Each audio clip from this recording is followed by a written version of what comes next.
deny, or he or she will deny all three. Why? Because they are against the miraculous. Naturalism has to explain everything.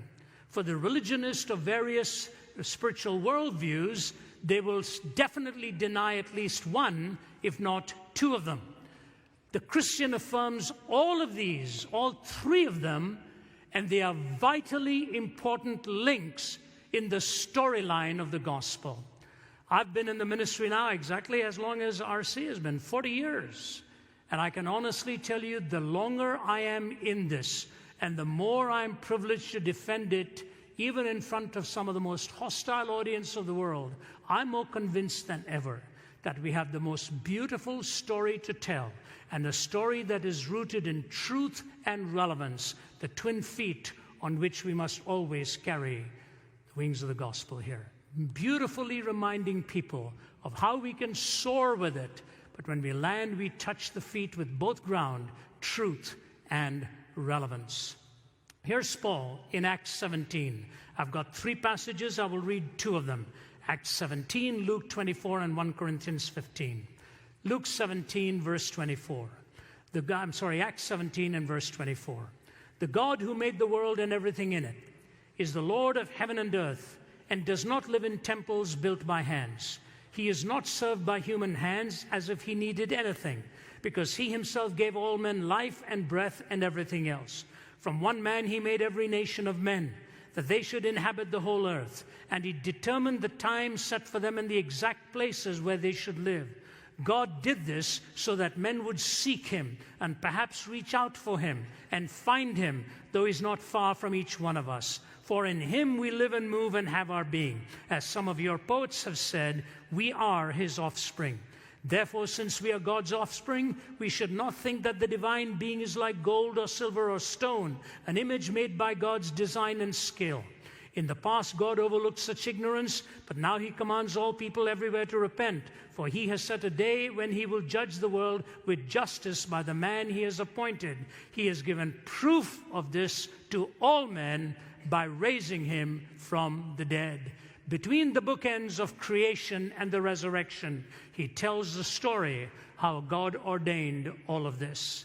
And then in 1 Corinthians 15, in that beautiful passage, which he received a creed that was already in existence, and even profound critical scholars like Pannenberg or Fuller will say to you that no more than 3 to 8 years had passed when Paul received this creed. It had been in existence even before him. So this is what he says: "For what I received I pass on to you as of first importance, that Christ died for our sins according to the Scriptures, that he was buried, that he was raised on the third day according to the Scriptures, and that he appeared to Peter and then to the 12.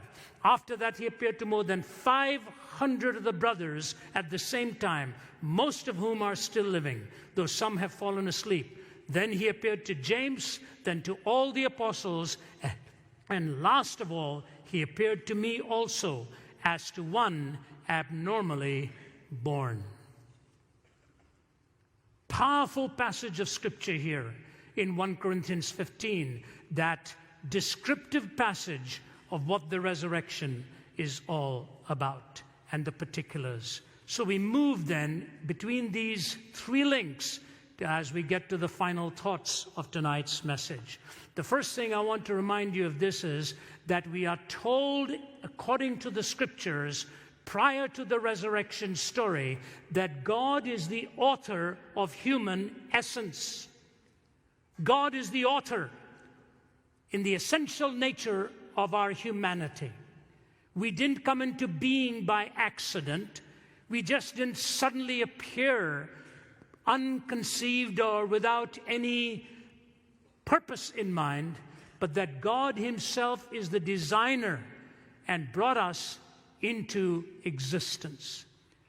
The psalmist says, "When I see the heavens, the work of your hands, the sun and the moon and the stars which you have made, what is there in man that you are mindful of him, or the Son of Man that you visit him?" This fact of our creation is a vital source in enabling us to understand what it means to be human.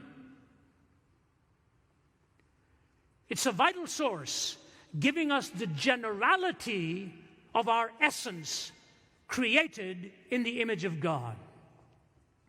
Some of you have probably heard me mention this simple conversation between Jesus and the one who was questioning him, trying to pit him against the Caesar. And he looked at Jesus and he said, "Is it all right to pay taxes to Caesar?" The one question I wish so desperately Jesus had answered differently. Then on April 15th, you could be godly and rebellious at the same time. Jesus, so brilliant in his response, he says, "Give me a coin." And he took the coin and he says, "Whose image do you see on this?" The man says, "Caesar." Jesus says, "Give to Caesar that which is Caesar's, and give to God that which is God's." The disingenuousness of the questioner is noticed in the fact that he did not come back with a second question. He should have said, "What belongs to Caesar? What belongs to God?" And Jesus would have said, "Whose image is on you?" Give to Caesar that which belongs to Caesar. Give to God that which belongs to God. God's image is on you. But no, the naturalists who tell us they will debunk the notion of the resurrection because it is a miraculous intervention in the normal processes of life and death will also tell you they do not need God to explain the origin of the universe or God to explain the creation of us divine entities. And yet if you read the scientists again and again, you'll see how they end up with systemic, ideological, and philosophical contradiction. And scientists themselves, disgusted with the approach of sheer, rugged, naturalism, unvarnished, are beginning to realize how undefendable this really is.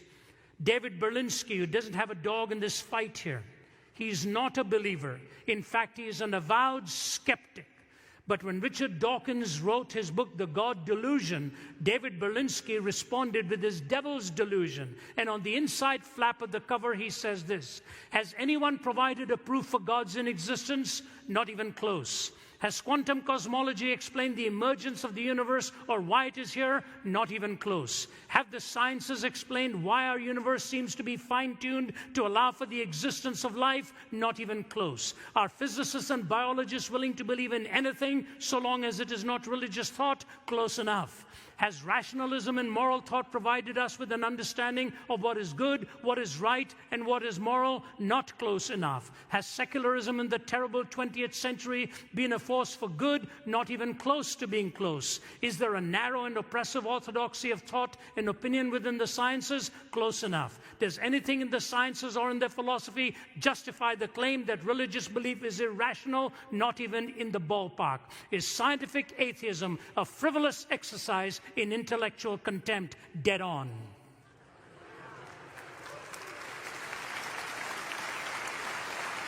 This is Berlinski. Now, I have a reason for taking you through this route, and then the first point, you're going to really have to put your thinking caps on here. What is the reason they deny the resurrection? Because it is an extra-natural, it is a supernatural intervention in the normal affairs of people. What is the reason they deny the creation story? Same facts that they supposedly bring to bear.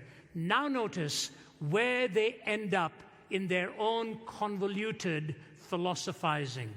You see, there are really 4 fundamental laws in nature that they wrestle with.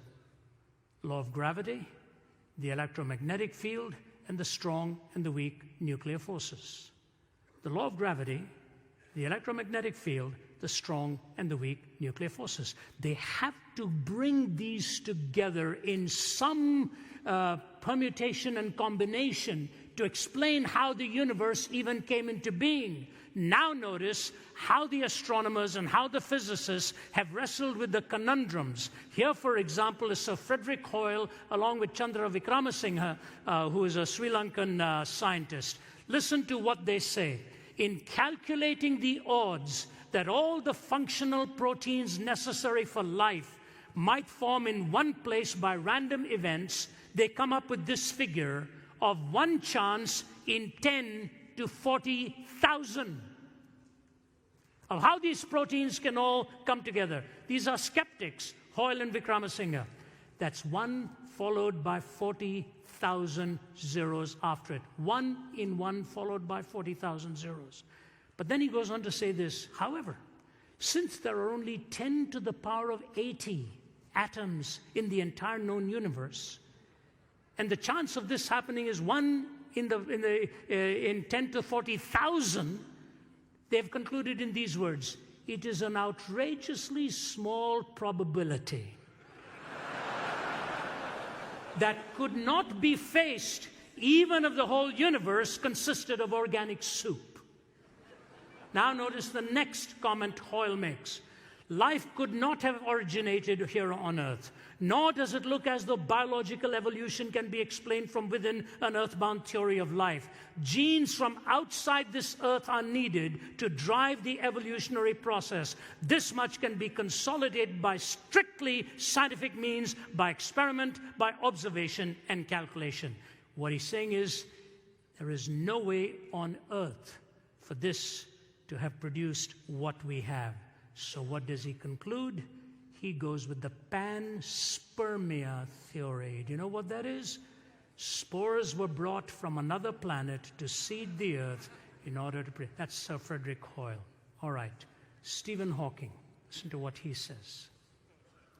Why did the universe start out with so nearly the critical rate of expansion that separates models that recollapse from those that go on expanding forever?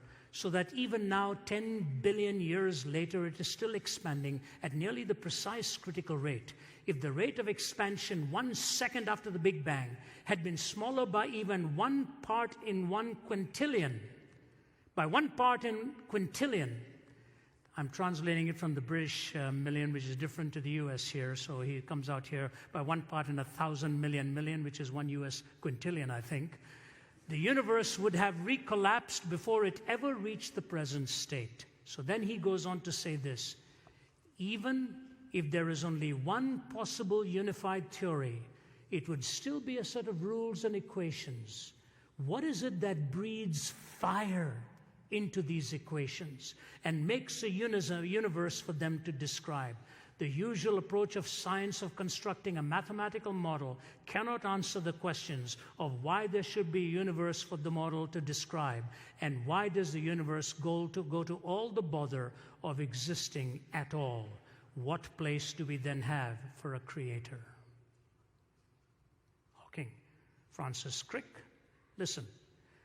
An honest man, armed with all the knowledge available to us, can only state that in some sense the origin of life appears at the moment, listen, to be almost a miracle.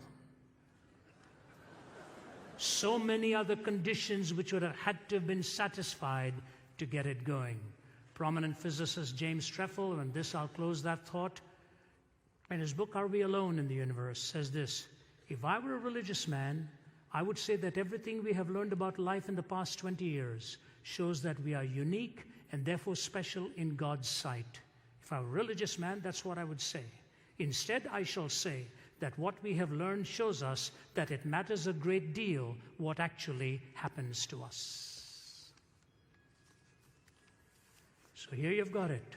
Hoyle, Hawking, Francis Crick, who got the Nobel Prize for cracking the code of the DNA, and James Trefel, coming out with one of two extremes, one saying mathematically impossible to explain, the other saying panspermia. And by the way, Francis Crick believes the same thing, that spores were brought from another planet to sow the seeds right here in our Earth. And as for James Trefel, he said, if I were a religious man, I have no problem explaining this, but I'll just say it matters an awful lot what is going to happen to us. What does it mean to be human? What does it mean to be human? That's what I believe is the first link that we get in the generality of creation and in the particularity of human life. I move quickly. First, we've got the story of how we have the created order, that God is the author of human essence. Second, we have God the Redeemer in human existence. God is the Redeemer in human existence. For what we watch here now is the story of brokenness and the story of fallenness and the story of the despicable nature of sin. You know, I marvel at how many stories we read in our newspaper again and again and again. The evil that we read about, the tragedies that we read about. I did a little write-up on Newtown after the tragedy took place, as many people did. I'm sure many of you did, blogged on it, commented on it. What do? You're silenced. In fact, got a call asking if I would come there and do some meetings. I said, give it some time. These kinds of wounds are very painful. Having been at Columbine sometime after it happened, also at Virginia Tech after it happened, I've always wanted time to provide a real means of God's healing process. But I think of all the discussions that have taken place, the one big question that is always unaddressed in this, you see, it took three things to do that killing. It took a young man, it took a gun, and it took some ammunition. We like to talk about the young man, probably with all of his psychological problems. And in lawmakers, we like to deal with the weapon. How can we bring this all to an end by just removing that kind of weaponry? And I'm not minimizing either. All of these have to be discussed. They are vital in a civilized society. We deal with it. But we make an extraordinary mistake when we think that the only thing that provided the ammunition was the bullet that he used. Have you ever thought of the ammunition that goes into the minds of our young people today in front of the television set? Have you ever thought of the ammunition that sophisticated academics pour into young lives by destroying their belief in the value of human life and its essence? Have you ever thought of all the ammunition that goes on with the perversion that pours into your thinking and mind day after day after day? No, we'd rather deal with the obvious, the physical sight of a weapon. We daren't deal with the reality of what it means to be depraved within the human heart and how we can find an answer to that.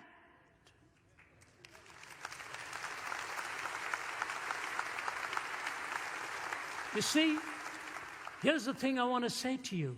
The same week that we witnessed Newtown in that horrific atrocity, another atrocity was played out in the city in which I'd made my home for many, many years, where I was raised, in the city of New Delhi, India, where 6 thugs got onto a bus. They had no gun, they had no bullets.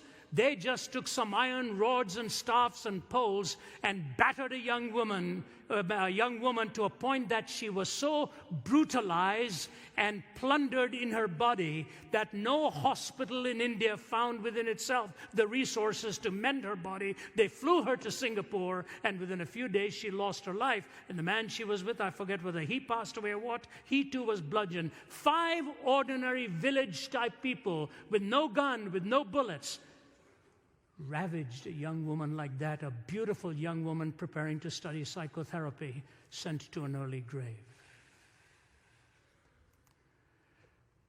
The depravity of the human mind. You know, my wife wanted so much to be here, and we've been through a tough 10 days. I'd gone to Australia and come back and finished some meetings, and she had gone to represent me for some board meetings in Singapore and India. First time we were back together after 3 weeks. It was a week ago Sunday, and Margie and I were packing some boxes, preparing to move, and she got up on a small step ladder, and I was in a other room, putting some of my books in or whatever, when I suddenly heard this crash and a scream, and she came crashing back, and when I walked in, it's a sight I'll never forget. She was just staring glassy-eyed into the ceiling, and her arm was just completely limp. And I just burst into tears and bent down, couldn't move her body. She said, please don't touch this arm, something's happened. And I called the paramedics and all of them, and took them about 30 minutes, first giving some morphine to kill the pain, and then 30, 40 minutes to get her onto a stretcher. It was a complete clean fracture of the humerus, upper right humerus. You know what happens when your bone's broken? I had a broken back at one time. You can will all you want to will, and you cannot move that extremity. You can want to make all the decisions you desire, and she couldn't move that arm and still is in trouble with it, probably for some weeks, if not some months to come. Is that not an indication of what happens when the soul has ruptured and broken and fallen away from God? You can will all you want to will. You cannot rescue yourself. You cannot redeem yourself. So the story of creation is linked directly into the story of redemption, and both of them take a miraculous intervention. Both of them. So those who deny the miracle of the resurrection are forced to deny the miracle of the new birth. Remember a long time ago, not a long time, but a couple of years ago, maybe even less than that, a book was written that ought never to have been written, which was called Love Wins. And one of the statements, I don't like to criticize people's writing, but I remember when I came to this line in there, I put it down and I said, my word. When he made the comment that nowhere in the New Testament does it talk about receiving Jesus Christ into your life as your Savior. And so, you know what, folks? I came to know Jesus Christ when I was 17 years old on a bed of suicide. All the willing I'd done for 17 years had just ended me up in a complete mess. And I'm an apologist. We argue from here and find the bridge to here. From the head to the heart, we do it all the time. But I'll tell you what, no matter what arguments are presented to me at the end of the day, I know in whom I believed. I know who's redeemed me. I know the divine encounter and what happened to me in that hospital room. I know the transformation that took place, the new hungers, the new loves, the new desires, the new passions. All of these came by divine intervention. It was a miraculous intervention of God Himself into my life, just as He's intervened in yours. And until we understand that it really takes a supreme intervention of God Himself to overcome the dastardliness of evil, the inclinations of the heart, until we understand that, we can just sort of stop short with one idea of the miraculous, either in the creation or in the resurrection. We will lose sight of one of the greatest down payments of the ultimate resurrection, which happens right now as God brings new birth within you and brings that dead soul to life, as it were, bringing the new life into you. This society does not understand evil. That's why it does not understand the miraculous power needed for the new birth. Adolf Eichmann, when he went to trial, I remember being in Yad Vashem in Jerusalem when I was doing a research for one of my books, and the people took me in and showed me reams and reams of material. And in fact, there were young people going through the entire manuscript and the transcripts of the Eichmann trial, and a lot of it fascinating to read, how he was brought in by the Mossad from Argentina in a cloak and dagger operation that's told in the book The House on Garibaldi Street, and ultimately put into a film, how the intelligence so brilliantly operated. Peter Malkin was at the helm of it all, and brought Eichmann back in a brilliant maneuver and took him back to Israel for his trial. And Hannah Arendt, of all people, writes the book on the trial and execution of Eichmann, and her book ends with this paragraph. Adolf Eichmann went to the gallows with great dignity. He asked for a bottle of red wine and drank half of it. He refused the help of the Protestant minister, the Reverend William Hull, who offered to read the Bible with him. He had only 2 more hours to live, and therefore no time to waste. He walked the 50 yards from his cell to the execution chamber, calm and erect, with his hands bound behind him. When the guards tied his ankles and knees, he asked them to loosen the bonds so that he could stand straight. "I don't need that," he said. And when the black hood was offered him, he was in complete command of himself. Nay, he was more. He was completely himself. Nothing could have demonstrated this more convincingly than the grotesque silliness of his last words. He began by stating emphatically that he was no Christian and did not believe in life after death. He then proceeded, "After a short while, gentlemen, we shall all meet again. Such is the fate of all of us men. Long live Germany, long live Argentina, long live Austria. I shall not forget them." In the face of death, he had found the cliché used in funeral oratory. Under the gallows, his memory played him the last trick. He was elated, and he forgot really that this was his own funeral.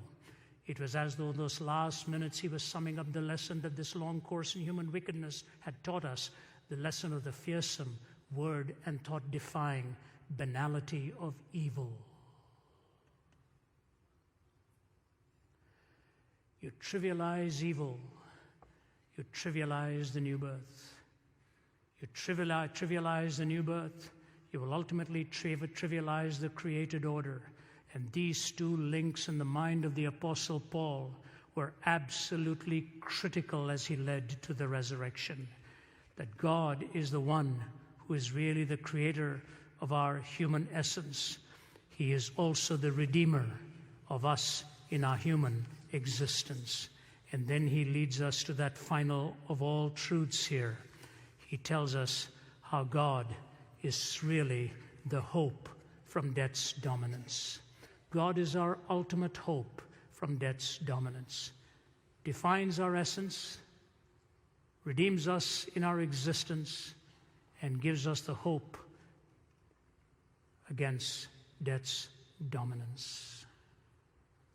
I want you to follow me very closely now, because I'm bringing this all down to the tip of the funnel here, the lower end of it. What is the resurrection all about? How do we know that it really happened? See, once upon a time, the swoon theory, the hallucination theory, the fraud theory, and the stolen body theory, all of that took their turns and made their rounds. Swoon theory that changed the disciples from a bunch of frightened Boy Scouts, as it were, to be willing to be martyrs, where 11 out of the 12 died a martyr's death. Hallucination, where psychiatrists will tell you hallucination is sort of a single individual's experience, not with 500 of them hallucinating at the same time. As Karl Barth said, all you need to do is listen to them arguing against each other, and they decimate each other's arguments. Barth was right in that. I want to give you what classic arguments are given, 10 of them, for the evidence of the resurrection of Jesus Christ from the dead. And I will close by adding 2 more links to that. So here they are. Number 1, the disciples' eyewitness experience, where they saw and felt and touched. They saw, felt, and touched. I come from India. My father was from Kerala. My mother was from Chennai. I was raised in Delhi. Kerala is in the deep south, Delhi is in the north. Kerala has a little town called Kodungalur.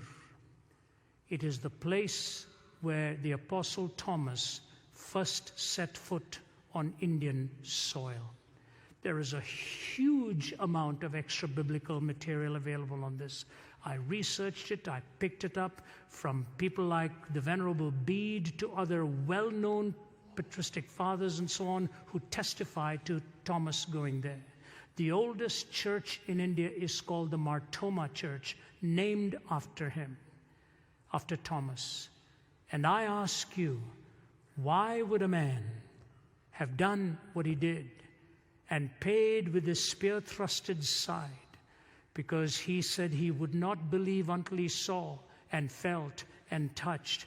And the eyewitness of Thomas is, as he knelt and felt that side, ho kurios mu, ho theos mu, my Lord and my God. The transformation of Thomas. Why did 11 out of the 12 disciples die a martyr's death? And by the way, Thomas Aquinas makes a vitally important point here about these martyrdoms. He said they all died alone. They died alone. This is not 12 or 50 or 60 of them in one room all of a sudden deciding to come up with a theory and a story and being gutted by flames. Peter crucified upside down. Paul stoned on the Appian Way. And here Thomas on Indian soil being speared to death. There's a memorial to his death to this very day. They died alone. They weren't looking for some great celebration on the outside and some cheering. They were murdered and slaughtered in so many different ways, and they paid for this. Think of all things of the vision of Peter, who even after seeing the transfiguration, a sight given to just 3 of them, so profound was the transfiguration experience where he said, let's stay right here. I don't want to leave here. Even after that, he went on and denied his Lord. Then he says, but now we have the word of the prophets made more certain, and you will do well to heed that as a light in a dark place. What's happened to Peter is a remarkable transformation. And I suggest to you that he saw Moses. He saw Elijah. It took the resurrected Christ to transform this man. So number 1, you see the disciples as eyewitnesses. Number 2, the early proclamation of the resurrection. So powerful. These documents are so powerful. You know, a few years ago, I was in Tirana in Albania. I just finished speaking at the parliament and then spent about an hour with President Berisha. Fascinating conversation, which I won't betray to you. But after that, the curator of the museum said, I really want you to come to the museum, please. I said, I'm very tired this afternoon. I've got to do an open forum at your university. He said, please come. I'll give you something as a treat you'll never forget in your life. I promise you. And I was a guest, and I told my videographer, Bob, I said, why don't you go with me? I'm tired, but let's go. We went, and they were surrounded by all kinds of militia. I wondered where we'd come. And I walked into the room, all guards around the room, and people packing an auditorium. And he takes me in, and he introduces me in their language, and then he turns to me in English and says, will you please repeat the message you gave to the members of parliament this morning? So I looked at him and said, I thought you were going to give me a surprise and a treat I'd never forget. He said, it'll come, just speak. I did it in about 20 minutes, and then we sat down. All of a sudden come 3 or 4 guards with their arms outstretched like that, all of them wearing blue gloves. And one man following them with blue gloves in their hand places one in front of Bob Tigert, my videographer, and myself. And they place these volumes in front of me. The 4 Gospels, written in gold ink by the hand of Saint Chrysostom in the 400s.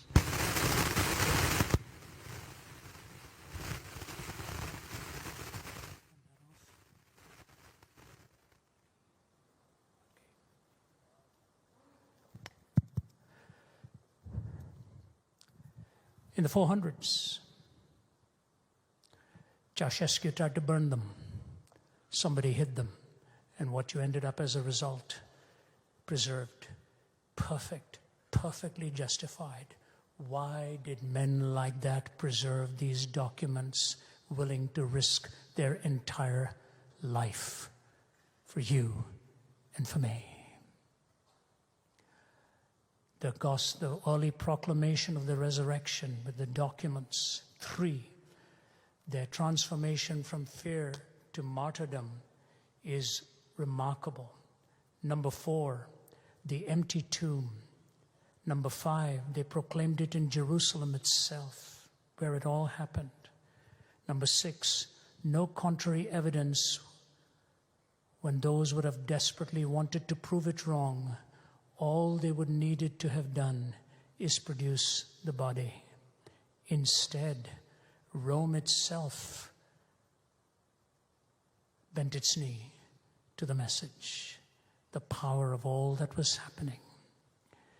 7, the existence of the church founded by law-abiding monotheistic Jews.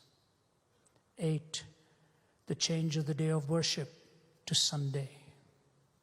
9, the conversion of James.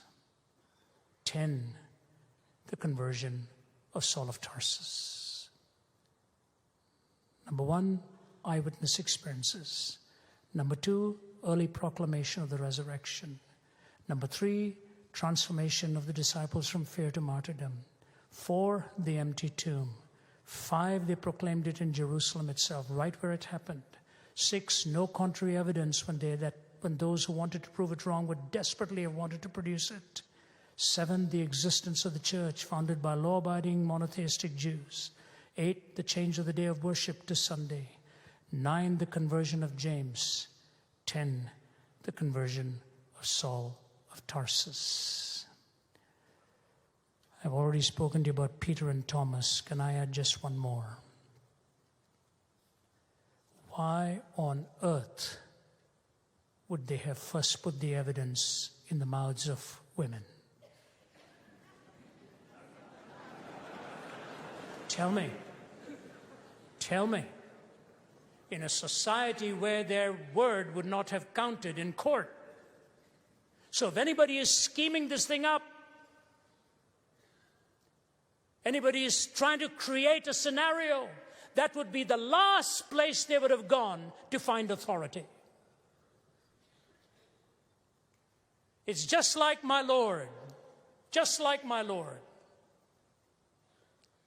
who take those that the world was marginalizing, just like my Lord on the cross, to look at the young man and point to his mother and say, take care of her. She's your mother now. And then he comes into the garden and appears to the women and says, you go and tell the disciples, and you go and tell Peter, these boys weren't ready for this kind of a primary source.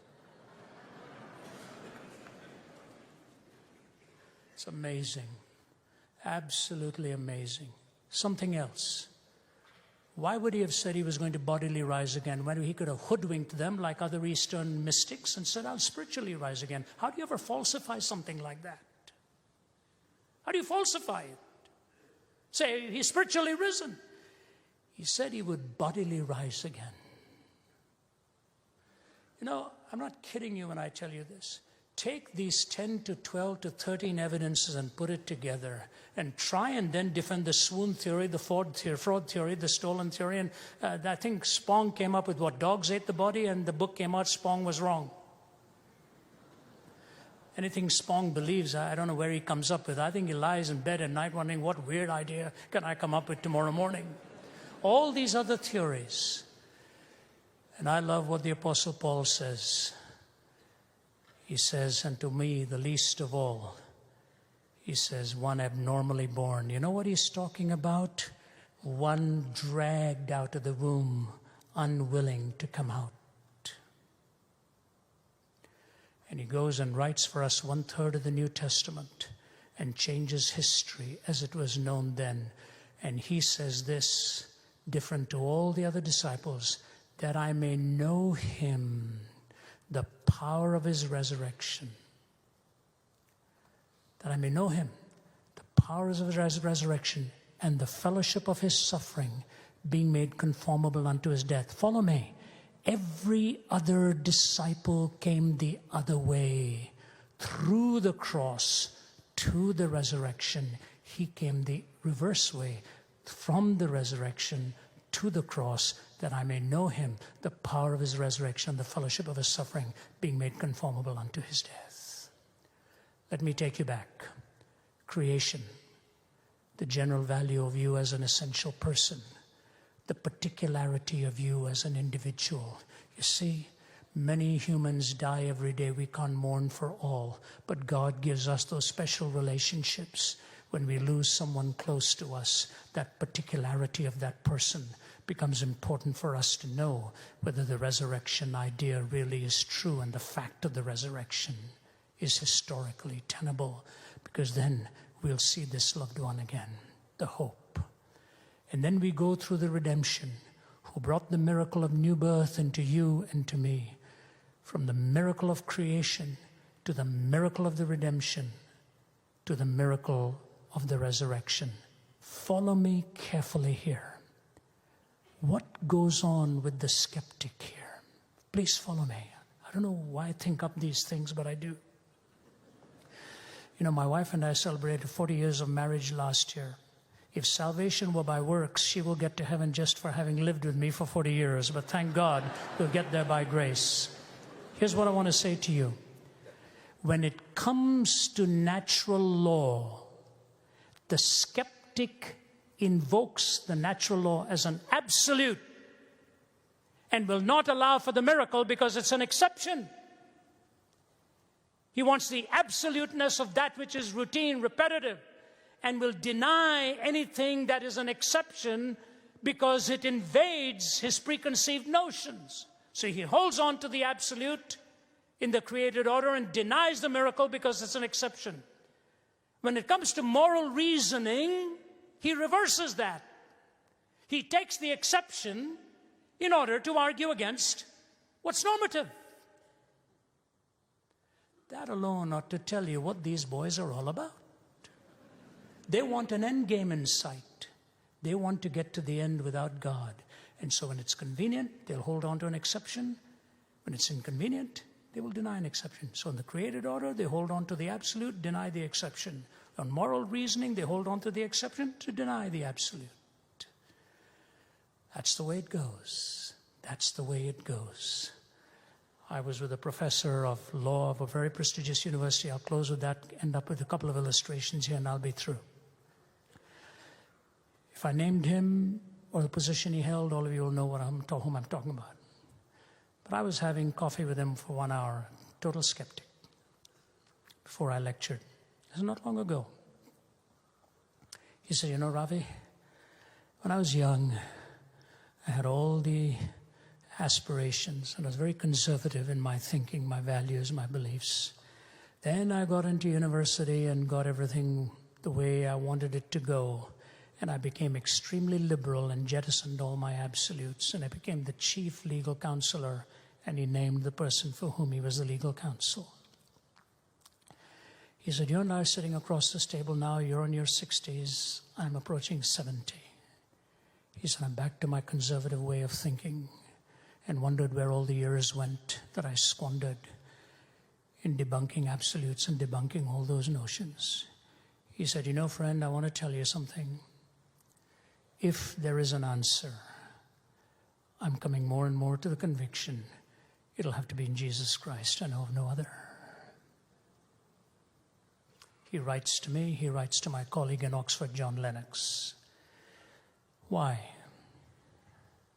Why? I'm now a grandfather. We have one little grandson. I spoke to him on the phone today. He's 19 months old. Hi, Papa. Hi, Papa. Hi, Papa. It costs $0.50 to just keep listening to that, but it's fun. And I watch him walking around and I think to myself, why am I enjoying this so much? I had 3. What's the difference? I think there's a difference. You know what the difference is? You have a stock of emotional energy available at any given day.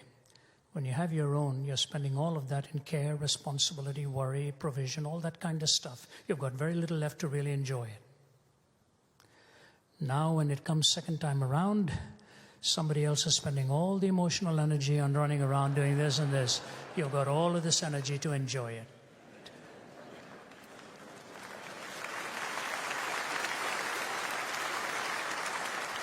When he was born, I happened to literally arrive as she was being taken to the hospital.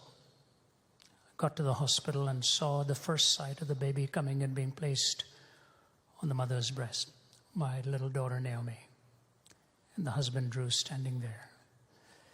I'll never forget it. You look at the life and you say, wow, how precious, how particular. The nurse comes and sits down and goes through everything. And she says, now, Naomi, you got a bracelet on your wrist. Jude's got a bracelet on his wrist. If anybody takes that baby away from this floor, as soon as they get onto the elevator to go to another floor, you'll hear an alarm ring in your room. We'll hear one ring in our office.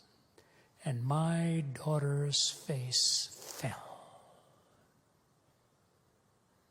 The glory of a new life was suddenly dimmed by the tragedy of depraved human behavior.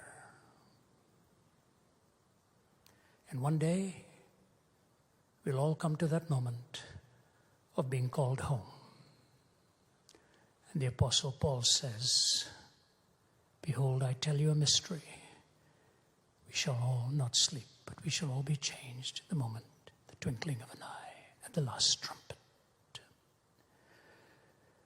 I close with these two little illustrations that I hope will be meaningful for you. A few years ago, my father-in-law, Lindsay Reynolds, passed away. He was one of the most amazing men that I knew. He was really like a dad to me. He was a chemical engineer by training, brilliant man, loved the hymns. From the moment he found he had cancer till he died, it was 4 months. Shock. And I went and spent time with him. My wife, Margie, we spent a lot of time with him. I loved my father-in-law very much. He always called me Ravioli.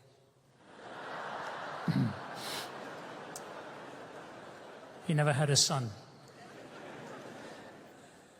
And I went and sat down and held his hand, and we chatted of all the great things. And he said, I'm so sorry, son, this has come so suddenly, and so on. I had to go away for some meetings, and the day he was going, he'd been silent for a few days. He was 85, been married 63 years, I believe.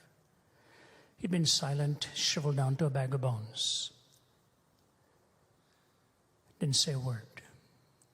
Then his eyes opened. 3 of his 4 daughters around the bed, his wife around the bed there. They all said this. He opened his eyes, looked to the heavens, and he said the word, amazing. That's amazing. Then he looked at his wife and said, Jean, I love you. And he was gone. Jean, I love you. And he was gone. What a way to say goodbye to this world. The glory and amazement of what you see, and bidding goodbye for having honored the love of your life. All of this only makes sense if you are created by God, if you're redeemed by Him, and ultimately resurrected for a future hope. And so the songwriter says, but just think of stepping on shore, on shore, on shore, on shore, on shore, on shore.